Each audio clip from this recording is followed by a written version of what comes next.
নতুন একজন মানুষ যদি আসে এখান দিয়ে যাইতে পারো না, বমি করবে, 100% তার বমি করা লাগবে। রাস্তা দিয়ে হাঁটাচলা করতে পারি না, নাক ধরে আসতে হয়।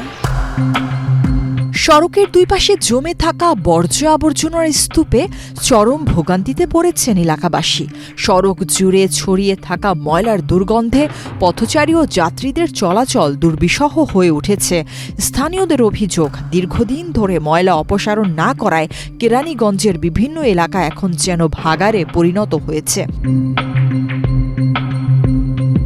ঢাকা মাওয়া মহাসড়কের তেঘরিয়া, ঝিলমিল, করেরগাঁও, সুভাদ্রা, আগাননগর, জিনজিরা, কালিন্দী, বন্দটাকপাড়া, বাস্তা ও কলাতিয়া সহ উপজেলার বিভিন্ন ইউনিয়নের প্রধান সড়কের পাশে ময়লার স্তূপ জমে রয়েছে। স্যান্ডেলিনা সো, রূপচর্চায় আভিজাত্য। বৃষ্টি হলে এসব ময়লা পানির সঙ্গে ছড়িয়ে পড়ে সড়ক ও আশপাশের এলাকায়। সৃষ্টি হচ্ছে তীব্র দুর্গন্ধ ও স্বাস্থ্য ঝুঁকি। নাক মুখ চেপে চলাচল করতে হচ্ছে পথচারীদের। এই জায়গাতে বাচ্চা কাচ্চা নিয়ে যাইতেই পারি না। আমরা হয়তো সবসময় যাই আসে, আমাদের সহ্য হয়ে গেছে। নতুন একজন মানুষ যদি আসে এখান দিয়ে যাইতে পারো না, বমি করবে, 100% তার বমি করা লাগবে, বুঝছেন। আর কিছু তো খাওয়া যায় না, এলাকায় কোনো জায়গায় খাওয়া যায় না। এই গন্ধ এই এলাকাটা পুরো ছড়ায়। এই যে ডিপুতে যত লোকজন দেখেন খানা খায়, হোটেল পর্যন্ত এই গন্ধগুলো যাইতেছে, বাতাসের সাথে তো এইগুলো উড়ে, বুঝছেন।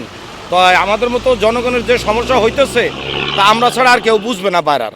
এখানে আছে, আবার সামনে গেলে সত্যি কথা বলতে পাম্পের ওই সাইডের পুরো রাস্তার ব্লক, ময়লার কারণে এক সাইড পুরো ব্লক হয়ে গেছে। মাঝে মধ্যে যখন তুফান আসে তখন হয় কি এই ময়লাগুলো রাস্তার মাঝখানে চলে আসে, তখন আমাদের যাতায়াত করতে প্রচুর দ্বিধা আর কি সমস্যার সম্মুখীন হইতে হয়। যেমন রকম ওইখানে যে মোচর, ভাই পাম্পটার মোচরটা, ওই মোচর এখানে ময়লা মাঝে মধ্যে তুফানের কারণে মাঝখানে চলে আসে।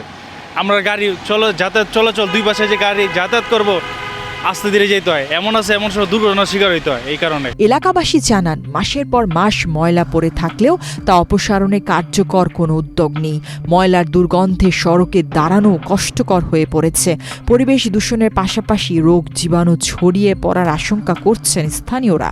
ময়লাটি মহাসড়কে না ফেলায় যদি নির্ধারিত একটা রাস্তায় জায়গায় ফেলায় সরকারি, তাহলে ভালো হয় না। এখানকার এলাকার ছেলে এখানে যে রাস্তাঘাটে ময়লা ফেলায়, এই কারণে প্রতিনিয়ত আমরা এখান দিয়ে আসা যাওয়া করি। এই কারণে আমাদের প্রতিনিয়ত রোগ হয়, অসুখ হয়। রাস্তা দিয়ে হাঁটাচলা করতে পারি না, নাক ধরে আসতে হয়, অনেক দুর্গন্ধ ছড়াচ্ছে। তেঘরিয়া ইউনিয়নের করেরগাঁও এলাকার প্রায় 2 কিলোমিটার সড়কের উভয় পাশ এখন ময়লার ভাগাড়ে পরিণত হয়েছে। 12 ফুট প্রশস্ত সড়কটি ময়লার কারণে সংকুচিত হয়ে প্রায় 2 ফুটে নেমে এসেছে। এতে স্থানীয়দের বিকল্প সড়ক ব্যবহার করতে হচ্ছে। ময়লা অপসারণের দাবিতে এলাকাবাসী একাধিকবার মানববন্ধন করলেও এখনও কার্যকর সমাধান মেলেনি। তবে এ বিষয়ে উপজেলা নির্বাহী কর্মকর্তা বলেন, সড়কের পাশে যাতে বর্জ্য না ফেলা হয় সে বিষয়ে দ্রুত ব্যবস্থা নেওয়া হবে এবং জমে থাকা ময়লা অপসারণে উদ্যোগ গ্রহণ করা হবে। উপজেলা প্রশাসন থেকে একটি বিজ্ঞপ্তি থাকবে, সেখানে আমরা একেবারে ক্লিয়ারলি বলে দিব যে পাবলিক নিউসেন্স করার জন্য, মানে জন উপদ্রব যেটা সেই আইনে 133 ধারায়, সেই আইনে আমরা অবশ্যই যারা ময়লা ফেলবে বিভিন্ন জায়গায় সেটা আমরা ব্যবস্থা নেব আইনানুগভাবেই সেই আইনে আর কি। অর্থাৎ আমরা বলতে চাই যে কোনো মানুষ যাতে